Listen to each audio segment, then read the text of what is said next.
I'm going to start with a day one starter. Brand spanking new. Baby fresh. Okay. I am not a professional. I do not claim to be a professional. I am not an educator. I do not claim to be an educator. I am a novice. I am just learning how to do this too. I've been at it for about 3 to 4 months and I'm making really good bread.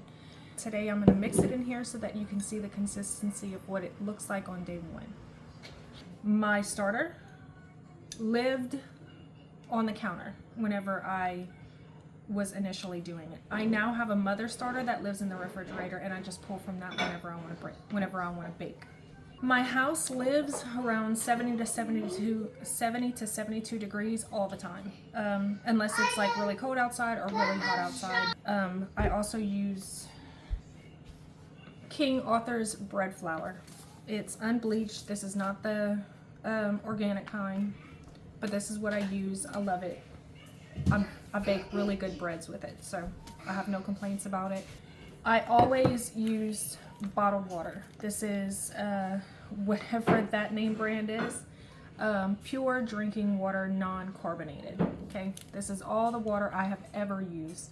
I do not use tap water because that's no. And I don't have a filter, so this is what I use. I'm not telling you to use this, I'm just telling you to use something other than tap water. If filtered is what you got, use filtered. If bottled is what you got, use bottled.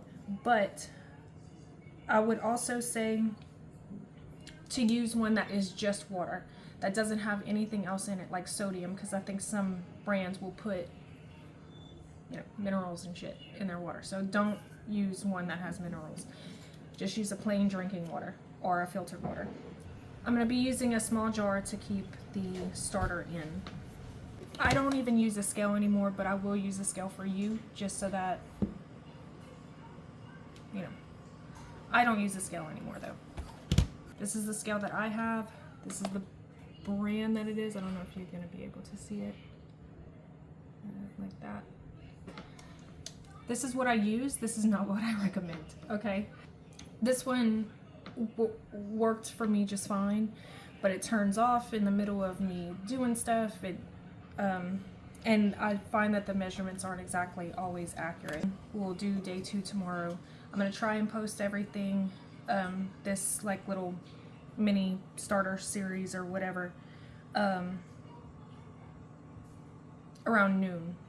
A lot of times I see people doing a lot of starter. You don't have to do a lot of starter. A tiny bit, okay? You do not need a lot to build a starter. Start small, and then whenever it's ready, then you can build it up, okay? Okay, so whenever you turn on your thing, you want to make sure that it's in grams. You see the little G right there? Let's zoom in on it. That little G right here, right there, that's grams, okay? That's what you want it on.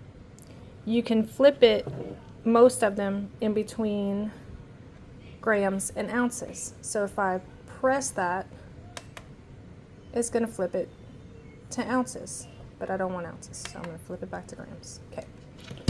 As you can see, it says 5 on the scale. We don't want 5 because there's nothing on the scale, so we're going to zero it out, and it's going to say 0, okay? Then we're going to put our measuring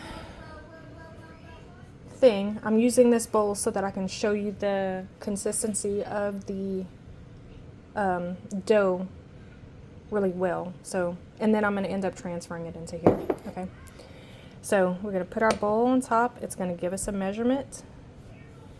And then we don't want that measurement. We want it to be 0. So we're going to 0 it again. It's 0. Now we're going to add our flour, and then we're going to add our water. I want to get you a little spoony spoon. I'm going to measure out 10 grams.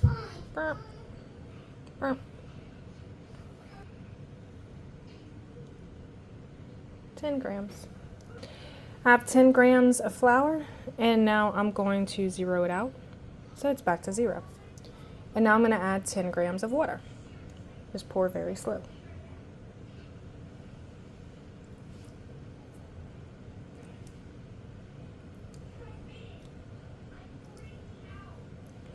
10 grams of water. And that's it. We are done. I can take this off, turn it off, and I'm done with my thing. And now we are going to mix. You want to try to make sure that there are no dry spots. And again, usually you don't mix it in a bowl. You usually mix it in whatever you're keeping it in, but just for demonstration purposes, I'm mixing it in a bowl, okay? You don't have to do it like this. All right, so this is the consistency that it is. It's very loose. Trying to get a good view of it. It's very loose.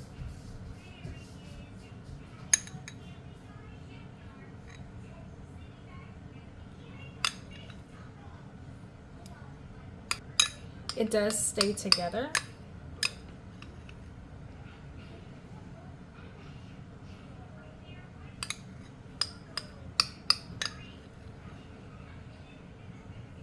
Okay? And this is day one. Later on, it's not going to look like this. I'll show you later on what it looks like. But later on, it's not going to look like this anymore. It's going to thin out. There might be some bubbles, maybe not. They're going to be tiny bubbles. It's really not going to do anything on day one. But again, just flour, water, same amounts. Mix it until it's fully incorporated. Work it if you want, and then leave it alone until tomorrow. Okay, so I'm putting all of this, and I know what you're probably thinking right now, like, okay, Sheila, you did a 10 to 10, but then you mixed it in this, and then you transferred it, you're not gonna have 10 to 10 anymore, and you're right, but that's completely okay, okay? Because tomorrow, we're not gonna do this entire amount. We're only using 10 grams of this. So this right here is 20 grams, and we're only gonna use 10 grams of it. Because tomorrow we're gonna do a 1-to-1-to-1, meaning starter, water, flour. Yeah, starter, water, and flour, 1-to-1-to-1. And we're gonna keep on with that until it starts doing what I want it to do, okay? Not what everybody else wants it to do, what I want it to do.